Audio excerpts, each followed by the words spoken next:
जय महाकाल दोस्तों, मेरे प्यारे सभी साधकों और साधका को बनना। दोस्तों, अगर आपको मेरा चैनल अच्छा लगता है तो इसे लाइक करें, सब्सक्राइब करें और नीचे एक बेल का आइकन दिया गया उसको जरूर दबाएं, ताकि मैं जो भी नई से नई जानकारी लेके आऊं, कोई साधना लेके आऊं, कोई अनुभव लेके आऊं, वो सब आप लोगों तक पहुंच सके। आज आप लोगों के लिए एक मैं सबसे उच्च कोटि की क्रिया लेके आ रहा हूं। मैं उस क्रिया के भीतर आप लोगों को कुछ ऐसी गुप्त जानकारियां बताई जाएंगी जो कि आज तक आप लोगों को कभी भी YouTube के ऊपर कभी भी किसी ने नहीं बताई होगी। सबसे पहले तो मेरी वीडियो को शुरू से लेकर अंत तक आप सभी लोग देखना, ताकि आपको हर चीज की जो जानकारी है, वो छोटी से छोटी जानकारी, वो पूर्ण रूप से मिले। भी आखिरकार भी सिद्धियां क्यों नहीं मिलती हैं? ठीक है, सिद्धियां ना मिलने के सबसे बड़े कारण क्या होते हैं? जबकि ग्रहण काल आते हैं, दिवाली आती है, जो बड़े बड़े दिन होते हैं, जैसे अमावस्या हो गई, ग्रहण काल हो गया, इस प्रकार के जो दिन आते हैं, आप सभी लोग काफी मेहनत करते हैं इन दिनों के ऊपर, ग्रहण कालों के ऊपर काफी मेहनत करते हैं, ठीक है, होली के ऊपर काफी मेहनत करते हैं। 100 में से सिर्फ मात्र 2% लोगों को ही सिद्धि मिलती है, बाकी 98% लोगों को सिद्धि नहीं मिलती है। क्यों नहीं मिलती है सिद्धि कभी? उसके पीछे जाने का कारण आप लोगों ने सोचा भी? क्या रीजन है उसके पीछे भी? ऐसा क्यों होता है? जबकि ग्रहण के भीतर और होली दीपावली के भीतर हर बड़े जो त्योहार होते, उनके भीतर बोला जाता है एक दिन में सिद्धि होती है। तो क्यों नहीं होती है? कभी इनके पीछे रीजन जानने की कभी कोशिश की आप लोगों ने? तो आज मैं आप लोगों के उसके बारे में पूर्ण रूप से विस्तार में बताऊंगा भी क्यों नहीं सिद्धि होती है। आप लोगों में से कई लोग ऐसे होंगे जिन्होंने सूर्य ग्रह के ऊपर, चंद्र ग्रहणों के ऊपर काफी समय बैठे रहे होंगे, 2-2 साल, 3-3 साल ग्रहण ही काट लिए होंगे, ग्रहणों पे काफी मंत्र उच्चारण किए होंगे, सिद्धियों के मंत्र किए होंगे, पर सिद्धि नहीं मिली होगी। क्यों नहीं मिली? आज उसके बारे में आपको पूर्ण विस्तार से बताऊंगा और एक ऐसी साधना आप लोगों को आज बताऊंगा जो इस सूर्य ग्रहण के ऊपर सिद्ध होगी। मैं दोबारा से फिर एक चीज बोल रहा हूं आप लोगों को भी, मेरी वीडियो को शुरू से लेके अंत तक जरूर देखिए, ताकि आपको इसके भीतर जो छोटी से छोटी जानकारी है वो आपको पूर्ण रूप से मिले और आप इसी सूर्य ग्रहण के ऊपर किसी भी शक्ति को सिद्ध कर सकते हैं, चाहे वो शक्ति कोई भी हो, किसी भी प्रकार की शक्ति हो। सबसे आसान तरीका आज आप लोगों को बताऊंगा, पर वीडियो को शुरू से लेकर अंत तक देखना, तभी आप लोगों की समझ में वो चीजें आएंगी, सब चीजें। सबसे पहले तो मैं आज आप लोगों को साधना के बारे में बताने जा रहा हूं मैं, जो इस सूर्य ग्रहण के ऊपर सिद्ध होगी। वो है एक यक्षिणी की साधना, एक गुप्त यक्षिणी की साधना इस सूर्य ग्रहण के ऊपर होगी सिद्ध, जो कि आप लोगों को भूत, भविष्य, वर्तमान तीनों कालों के बारे में बताएगी। यक्षिणियां बहुत ही ज्यादा ताकतवर होती है, कोई छोटी मोटी शक्तियां नहीं होती है। यक्षिणियां बहुत ताकतवर रखती, खुद में बहुत ताकत रखती है। ये आप लोगों के हर प्रकार के कार्य कर सकती है, चाहे वो धन से संबंधी हो, चाहे छठकर्म हो, चाहे कहीं से कोई आपको सामान मंगवाना है, चाहे आपको किसी की भी खोज खबर लानी है। पर आज मैं आप लोगों को जो यक्षिणी की साधना बताने जा रहा हूं, वो सिर्फ आप लोगों का एक ही कार्य करेगी, एक ही कार्य, वो आपकी त्रिकाल दृष्टि खोलेगी। और दूसरी चीज, वो आपको भूत, भविष्य और वर्तमान तीनों कालों के बारे में बताएगी। ये यक्षिणी है, कर्ण पिशाचिनी नहीं है, पर ये अपना सारे कार्य कर्ण पिशाचिनी से ज्यादा ताकतवर करती है और ये बिल्कुल सौम्य साधना है। इस साधना को आप अपने घर पे रह के कर सकते हैं, चाहे कोई भी इंसान कर सकता है। इस साधना के भीतर आपके वस्त्र, आसन सब काले रंग के होंगे इसके भीतर, ठीक है। अब ये तो मैंने आप लोगों को बता दिया। अभी इस सूर्य ग्रहण के भीतर आप एक यक्षिणी की साधना कर सकते हैं, जो आपको भूत, भविष्य, वर्तमान काल के बारे में बताएगी। ये सबसे ताकतवर यक्षिणी है और प्रॉपर कोई तामसिक क्रिया नहीं है ये, ठीक है, इसको कोई भी कर सकता है। अब आगे बढ़ते हैं। अभी साधना में सिद्धि क्यों नहीं मिलती है? सूर्य ग्रहण के ऊपर या चंद्र ग्रहण के ऊपर या दिवाली के ऊपर आप में से कई लोगों ने बहुत मेहनत की होगी पर कभी सफलता हाथ नहीं लगी। मैं फिर से दोबारा से एक बात आपको रिपीट कर रहा हूं, मेरी वीडियो काफी लंबी बनेगी इस बार की, क्योंकि आप लोगों को हर चीज छोटी से छोटी जानकारी दी जाएगी। भी ग्रहणों के ऊपर, दिवाली के ऊपर आप कोई भी सिद्धि कर सकते हैं, बहुत आराम से, बहुत आसान से सिद्ध कर सकते हैं आप उस चीज को। ठीक है, अब आप लोगों को बताता हूं मैं भी सबसे जो जरूरी चीज क्या होती है। ठीक है, सबसे जरूरी चीज होती है, अगर आप किसी भी ग्रहण काल में या दीपावली के ऊपर या किसी भी ऐसे उच्च कोटि के जो दिन आते हैं उसके भीतर आप कोई सिद्धि करना चाहते हैं, कोई बड़ी सिद्धि, चाहे वो तामसिक हो चाहे वैदिक हो, उसको किस तरीके से आपको सिद्ध करना है। ठीक है, सबसे पहले आप लोगों को जो मैं ये साधना बता रहा हूं उस साधना के भीतर भी यही नियम रहेंगे। उसके अलावा भी आप कोई भी साधना, कोई भी शक्ति, कुछ भी करते हैं उसके भीतर भी यही नियम रहेंगे। और 1,00,000% गारंटी से लिख के देता हूं मैं, भी सिद्धि मिलेगी ही मिलेगी, हर हालत में मिलेगी, चाहे कोई भी शक्ति को उठा लेना आप लोग।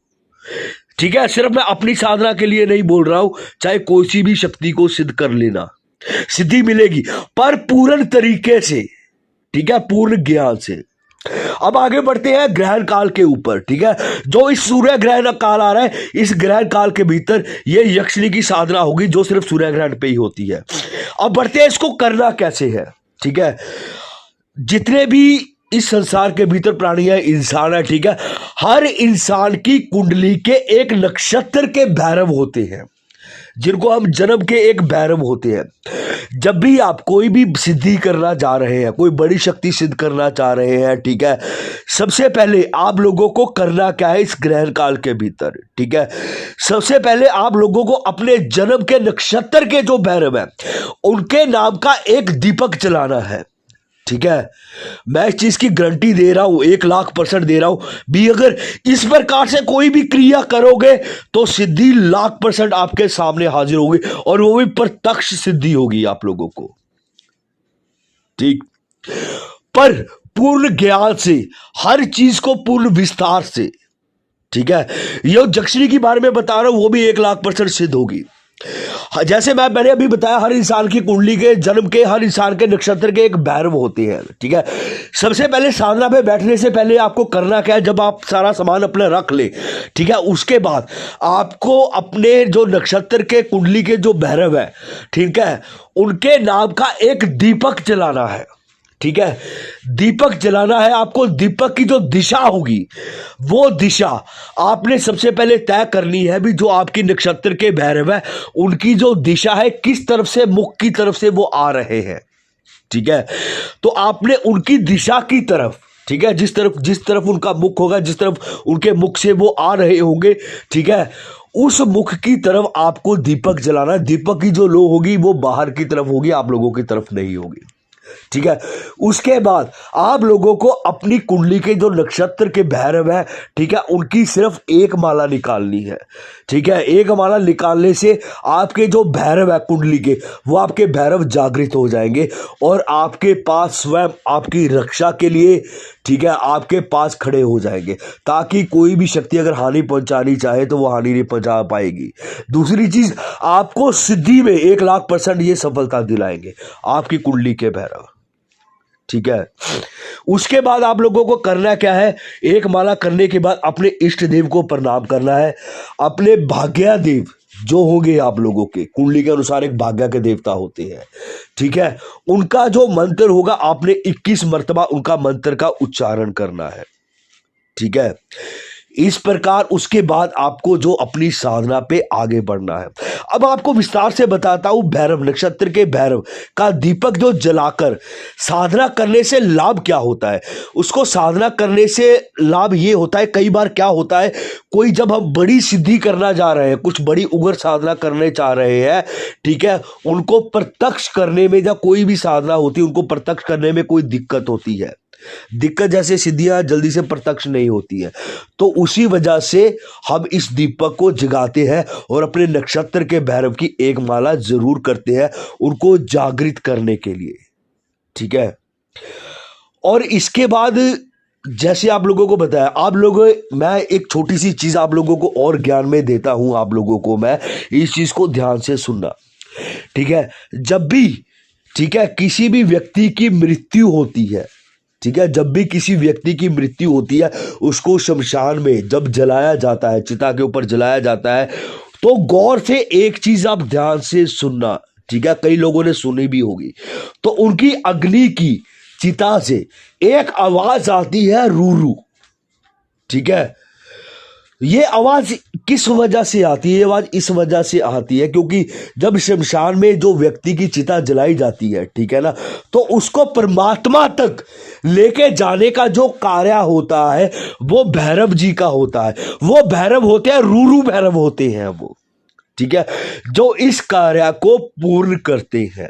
अब नक्षत्र भैरव को क्यों करना है, कैसे करना है, उसके पीछे रीजन क्या है, वो भी अब आप लोगों को बताता हूं। तभी मैं बोलता हूं हमेशा वीडियो को शुरू से लेके अंत तक जरूर देखिए, क्योंकि कुछ महत्वपूर्ण जानकारियां होती है जो अंत में दी जाती है, ठीक है। जब इंसान मृत्यु के बाद पश्चात जब, ठीक है, दूसरे लोक में जाता है, जब भैरव जी उनको रूरू भैरव लेके जाते हैं, उसके बाद, ठीक है, उसके बाद जब व्यक्ति की मृत्यु के बाद दोबारा, ठीक है, जब गर्भ में आता है वो, ठीक है, उसको जीवन की प्राप्ति होती है।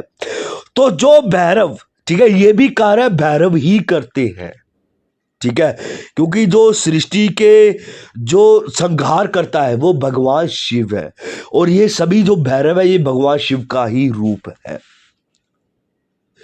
ठीक है। जब व्यक्ति मृत्यु के बाद दोबारा गर्भ में जाता है, ठीक है, तो जब उसको जीवन की प्राप्ति होती है, तो जो भैरव उनको गर्भ में लेके जाते हैं, ठीक है, जो भैरव उनको गर्भ में लेके जाते हैं, और वही आप लोगों के नक्षत्र के और जो आप लोगों के कुंडली के भैरव होते हैं। उसके बाद जब आप गर्भ में जाते हैं, उसके बाद जब जीवन में आप किसी गर्भ में जाकर जीवन में आप जाते, जानी कि आप संसार में आप आते हैं, तो भैरव उस वक्त आपके उस संसार में, इस दुनिया में सुरक्षित लेके आते हैं, ठीक है। तो वही आप लोगों की कुंडली के नक्षत्र भैरव होते हैं, यानी कि जो नक्षत्र भैरव होते हैं आप लोगों के कुंडली के, वो आपकी हर प्रकार से प्रोटेक्शन करते हैं, हर प्रकार से आपको हर चीज में सफलता दिलाने के लिए वही कार्य करते हैं, ठीक है। अब ये आप सोचिए भी, आपकी कुंडली के जो नक्षत्र के कुंडली के भैरव होते हैं वो कितने ताकतवर होते हैं। क्यों हमेशा बोला जाता है अपने भैरव को करिए सिद्ध? ये कई लोगों को ये चीजें नहीं मालूमात होगी, तो करके देखिए इस चीज को। 1,00,000% मैं दावा करता हूं, मैं सिद्धि मिलेगी, मिलेगी, कोई नहीं रोक सकता। और ग्रहण काल में सिद्धि को करने का बहुत एक अलग तरीका होता है, ठीक है, जिस प्रकार से आपको सिद्धि मिलती है, ठीक है दोस्तों। जय श्री महाकाल।